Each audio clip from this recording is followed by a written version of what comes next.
Hello and welcome to Nikolay's genetics lessons, and in this video I'm proceeding to talk about bioinformatics and how to interpret dot plot results of plotting two strands with DNA, RNA, or it can be polypeptide. And this is going to be my 8th video and 4th video about inversions. So in this video I'm going to talk about inversions, and I want you briefly remind what other inversions we already talk about. The first variant would be inverted repeat, and this looks like this. So if you want to know about inverted repeat, please watch video number 5, and in video number 6 I explain this pattern, that is canonical inversion, and we have canonical inversion when we see a pattern like this. And I explained this pattern in my video number 6. And in video number 7 I gave you example of the pattern that looks like this, and we call this off diagonal. So today going to be fourth video about inversions, and today we are going to talk about inverted transposition. So let me use matrix, and here we can plot our example of inverted transposition. So imagine that we have picture similar to this, and we have lines that goes in these directions, and we also may have another line that goes in the following direction. So all these three lines look like these lines are unrelated. And in this video I'm using lines instead of dots, just in order to make your mind is more flexible. When you dot plot two strands of DNA, RNA, or polypeptide, you may see dots, but some programs just making lines. But you have to understand, if you have a line within a box, that means a dot in this box. Or in other programs, the whole box may be filled with color, so you would see different line that is made by filled with colors boxes. Now if you can make matrix with showing direction of all fragments, so here we have 3 fragments.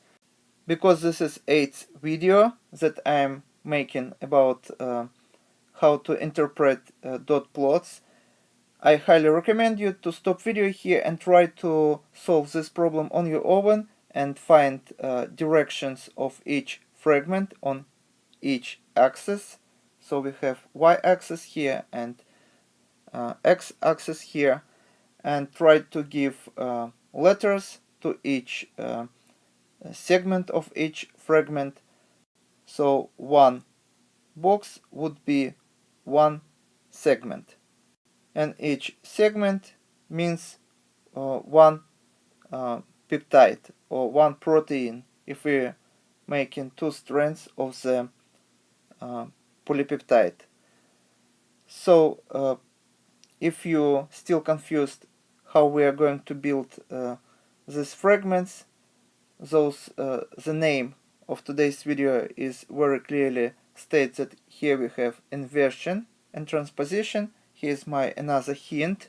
So imagine that we have fragments that goes in following order.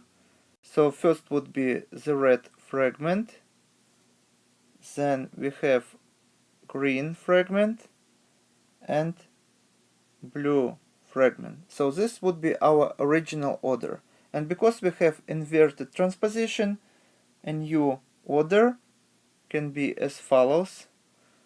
So we have first fragment in the same direction, then we have blue in the same direction, and we have green fragment that change its place, and also it goes in reverse direction. So it is inverted transposition.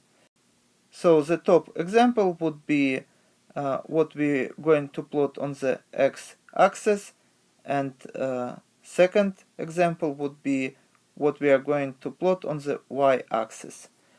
And first fragment would go in this direction on the both strands of the polypeptide, and the letters can be as follows. So for example, A here, B here, and C here.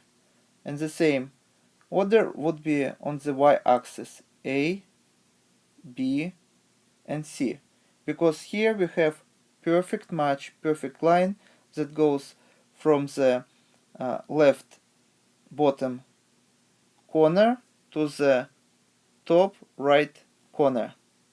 Second fragment would be here, and the letters would be D, E, F, and G. Last fragment also would go in this direction, and the letters would be H, I, J, and K. So this would be our x axis, and on the other strand of the polypeptide would have second fragment that is here. But what would be the direction? And as you see, because these two fragments are parallel and there is no gap between them, you may say here is a gap, but there is actually no gap here.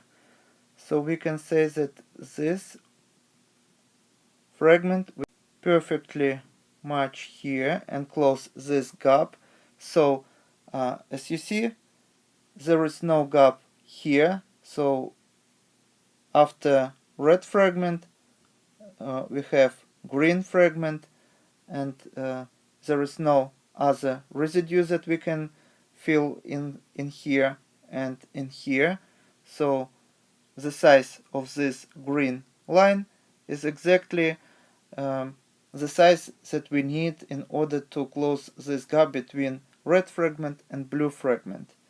And we also have gaps here if we project it to this y-axis, and let's see whether we have gaps here or not.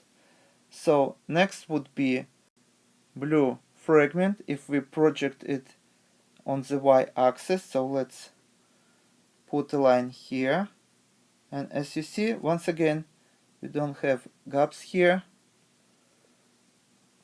on the y-axis, and direction would be the same as on the x-axis. So it is going to be parallel to this fragment, and direction would be the same as direction of the red fragment, and the last fragment would be green fragment. Once again, when we need to plot it on the y-axis, we just project this fragment on the y-axis, and here is our fragment. And because we have inversion here, this is going to be in this direction. So this is exactly what we have in our picture for y-axis. So green is inverted, and here we see transposition to new location. So from the middle position it goes to the last position.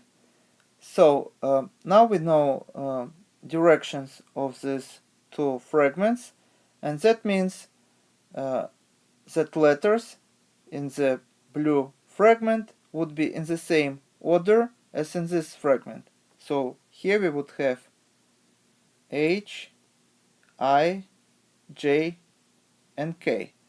And because here we have inversion, the order of letters in the green fragment would be as follows. So here we would have D, E, F, and G.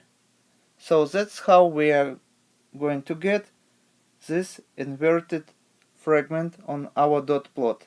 So as you see here, we don't have any gaps, though it looks like all these fragments should have gaps between them, but actually they don't have. Now I hope if you would see such pattern like this on your dot plot, you would know that this is inverted transposition.